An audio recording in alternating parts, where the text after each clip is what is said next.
Hi friends, எல்லோரும் எப்படி இருக்கீங்க? நல்லா இருக்கீங்களா? நானும் நல்லா இருக்கேன். இன்றைக்கி நம்ம வீடியோவில் என்ன பார்க்க போகிறோன்னா, இதனால் நான் மல்லிகைப்பூவை மட்டும்தான் காமிச்சிட்ருந்தேன், காக்கரட்டான் பூவை காமிச்சிட்ருந்தேன். இன்றைக்கி அந்த மல்லிகைப்பூ காக்கரட்டான் பூவை கட்டி அதை எப்படி விற்கிறாங்கிறத பார்க்க போகிறோம்.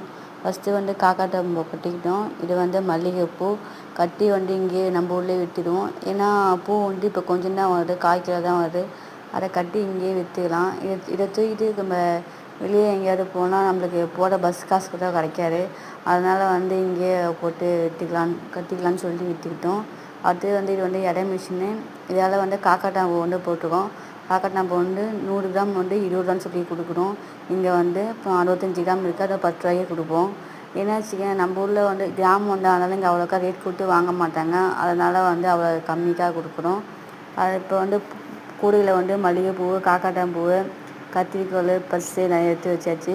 இதுக்கு மேலே பூ விற்க போக வேண்டியது தான். ஓகே, தேங்க்யூ ஃபார் வாட்சிங்.